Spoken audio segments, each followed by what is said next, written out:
¿Qué tal? ¿Cómo están? Bienvenidos a nuestro canal del ABC de tu dinero, con un tema hoy que parece ser la comidilla de estos días muy frenéticos que transcurren hasta el balotaje y la definición de quién será el presidente en la Argentina.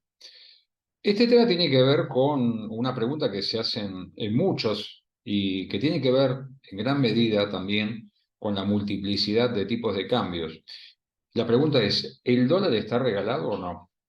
¿No? Ese es el tema. ¿Qué se espera del comportamiento del dólar? Pero el asunto pasa que cuando uno se formula esa pregunta, debería ser más preciso y distinguir a qué tipo de dólar se está refiriendo, ¿no? Sabemos que hay una multiplicidad de tipos de cambio, ya sea para el que quiere ahorrar, para el que quiere invertir en activos financieros dentro o fuera del país, para el que quiere hacer compras o contratar servicios y también para el que quiere exportar, ¿no? Si bien ahora pareciera ser un tipo de cambio más amplio y generalizado que combina una porción del tipo de cambio oficial y una porción de los tipos de cambio financieros, 70-30. Bueno, esas son formas que van mostrando que el dólar oficial puro y llano es un dólar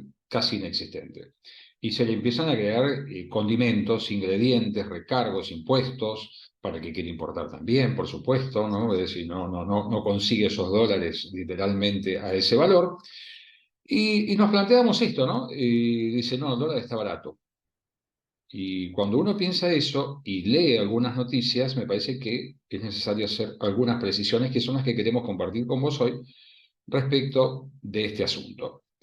Cuando decimos el dólar está regalado o no, seguramente nos referimos al valor del tipo de cambio oficial, ¿no? No al tipo de cambio financiero, al tipo de cambio blue, más allá de todas las variaciones y esta montaña rusa de cotizaciones donde muchas veces parece que no paran de subir y después no paran de bajar o se estacionan en niveles que son, a veces se los mide en términos nominales cuando debiera medírselos en términos porcentuales, ¿no? La incidencia o la importancia de esas modificaciones.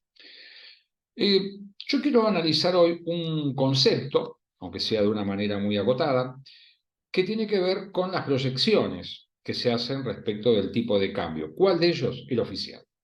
¿Sí? Con el oficial viene la brecha, ¿no? De ese tipo de cambio oficial cuando existe un sistema de administración o un cepo que limita, restringe el acceso a la cantidad de dólares que uno quisiera tener.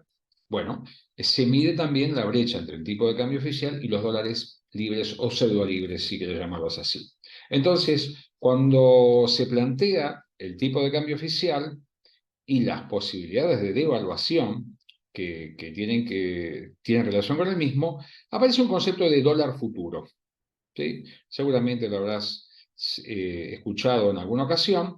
La idea hoy es hablar algo más de esto y ver también las fluctuaciones que se van planteando y los tipos de cambio hipotéticos que se van proyectando hacia los próximos meses. Fundamentalmente, me parece que el gran mes en el que se pueden esperar algunos cambios es diciembre, a partir de diciembre, ¿no? Con la toma de posesión del nuevo presidente. Y vamos a ver entonces algunos números de medios periodísticos y del mercado donde funciona en Argentina el dólar futuro, ¿no? Esos contratos entre particulares que se realizan. Así que vamos a comenzar viendo efectivamente esto, ¿no? El mercado de futuros en la Argentina, en el mercado de Rosario, el ROFEX, donde uno puede, si le interesa, ir viendo cómo entre las partes, y esto es importante, cómo pueden ser acá en este mercado, fijando precios y fijando contratos entre partes, ¿no? Entre uno que dice, yo estoy dispuesto a fijar un precio de tanto, y el otro dice, bueno, yo estoy dispuesto a comprarte entre comillas, porque acá no se mueven dólares físicos, sino que son acuerdos en pesos, pero que están referenciados a un precio, a un momento determinado del tipo de cambio. Bueno, puede ser un importador que quiere fijar precio, puede ser un exportador que quiere fijar precio, o pueden ser personas o agentes que quieren especular con la diferencia de distintas cotizaciones, bueno, donde uno gana y otro pierde, ¿no? Con características que quizás serían demasiado profundas para esta idea en particular. Lo concreto es que hay un mercado donde se fija el valor del dólar futuro. Cuando hablamos de dólar futuro, hablamos de eso. Entonces, vamos acá en pantalla a hablar de los valores que se están manejando a hoy, y tenemos con que los valores, voy a correr esto, si no voy a tapar la cotización, estamos hablando que los dólares a valores de octubre, ¿no? Que es esta línea que estoy viendo aquí, octubre y noviembre, los valores muestran muy poca variación, ¿no? Porque parece que la promesa de un dólar estable, oficial, por lo menos hasta las elecciones, y luego pareciera que las partes están reconociendo como que habría algún pequeño movimiento en la devaluación, pareciera muy lenta, proceso que empieza a acelerarse, como vemos, hacia diciembre. Un dólar de 608 pesos es lo que se está pactando ahora. Un dólar de 710 pesos, es decir, proyecciones de devaluación que se traducen en un precio que acuerdan las partes, que vuelvo a insistir, no es que uno dice, bueno, fijo un tipo de, es decir, fijo un tipo de cambio esa fecha, si ese tipo de cambio se da, me dan los dólares o no. No, acá estamos jugando a un precio donde uno puede garantizarse pesos para comprar un tipo de cambio determinado o para vender un tipo de cambio determinado. Pero son las proyecciones quizás donde, en este sentido, me parece que es importante destacar que son entre particulares, ¿sí? Entre particulares fundamentalmente, que se viene dando este movimiento. Si uno lo mira así, el tipo de cambio oficial, en torno a los 350 pesos, estamos hablando del tipo de cambio mayorista, trepa a 608 pesos en las proyecciones de este mercado y pasa a 710 en el mes de enero de 2024. Si uno miraba esta plantilla antes, ¿sí? Es decir, y antes digo que antes de las elecciones de la primera ronda, los valores todavía podían ser más altos. Acá hubo un desplome, no hubo una caída, porque, bueno, esto está influenciado por estimaciones respecto de cuáles pueden ser las conductas de política económica del futuro gobernante, y entonces, bueno, eso se traduce en precios más altos o más bajos. También ligados, evidentemente, a tasas de interés, ¿no? A tasas de interés, perdón, y tasas también de devaluación que se pueden estimar. ¿Este va a ser el tipo de cambio al que van a confluir todos los dólares, todos los precios de los dólares que conocemos hoy y que podamos conocer en el futuro? No, no. Este es el tipo de cambio oficial mayorista que se pronostica y que se acuerda, ya vuelvo a insistir, entre las partes. ¿Esto es dólar linked? No, no es dólar linked, porque en ese caso son bonos emitidos, si uno dice los bonos que emite el Estado con esa cláusula de dólar linked, que es una cuestión semejante, pero con una particularidad claramente no menor. ¿Cuál es ella?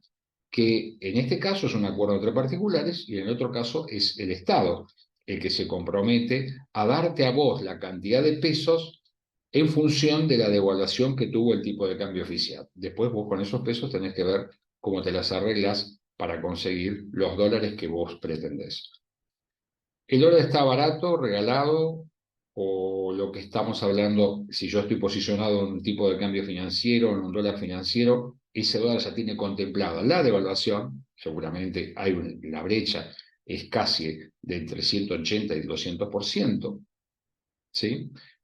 ¿Y qué pasaría si se devaluase el tipo de cambio oficial? Que todo parece indicar que en algún momento ese fenómeno se va a producir. Bueno, esas son las preguntas que se están formulando y, como decíamos al principio, no solamente nos interesa la cotización del tipo de cambio oficial, sino cuál va a ser la repercusión en los otros tipos de cambio en los que se utilizan para otro tipo de transacciones, ¿sí? Incluso para transacciones u operaciones de inversión en términos financieros, bueno, a ver si eso es un elemento que reduce la brecha o vamos a asistir a un aumento también de los tipos de cambio financieros. Regalado o no, las expectativas de devaluación están más crecientes.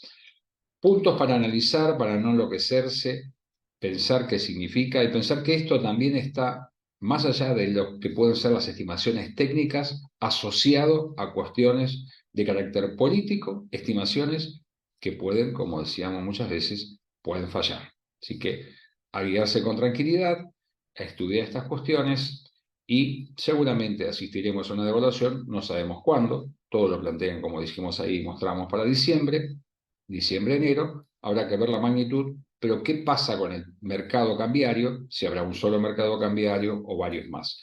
Demasiados interrogantes como para jugarse, como decimos nosotros, un pleno, ¿no?